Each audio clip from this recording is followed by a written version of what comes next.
odò Jabbook River láwa yìí pẹ̀lú bàbá wòlíì àgbáyé bàbá kí ẹ lè sọ nípa odò yìí. ọwọ́ Olúwa ibi tí Jacob ti pàdé Ọlọ́run ní lóru ó sì gbàdúrà láti alẹ́ títí tí ilẹ̀ fi mọ́ ibí ni ó ti bá áńgẹ́lì jà Genesis 22:32 títí tí ilẹ̀ fi mọ́ nígbà tí ilẹ̀ mọ́ lọ ó ní jẹ́ kí n lọ ó lóun ní lọ àfi tó bá yí orúkọ mi padà ìyẹn ni pé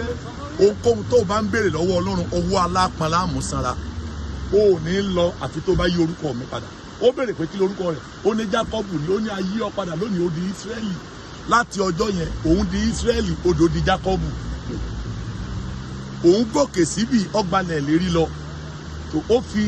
disappointment sẹ́yìn ó kú lójú ọ̀nà ọba tiẹ̀ lọ́wọ́ odò yìí ló ṣe ìpínyà kúrò láàrin òun àti ogun ìjákulẹ̀ tó bá rìn láàrin ogún ọdún tí òjò kó mú àṣeyọrí jáde nílé àná rẹ̀ kéésì àná rẹ̀ náà lọ dájú tó bẹ́ẹ̀ ṣùgbọ́n gbogbo ọba sẹ́fún èèyàn nítorí yẹ kéèyàn ti ràn lọ́wọ́ gbà ìyẹn lè máa rí ojú búburú gbà ń bẹ̀ torí ogun ọ̀sẹ́ fún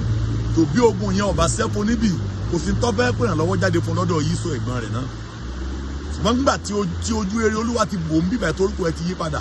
ojú tí ìsọ̀ fẹ́ gbé wá bá kọ́ ló máa bá pàdé mọ́ ọ̀tọ̀ lójú tó bá pàdé torí ó ti rí pé orúkọ rẹ̀ yí padà bíbẹ̀ yóò dára fún yín. Shalom.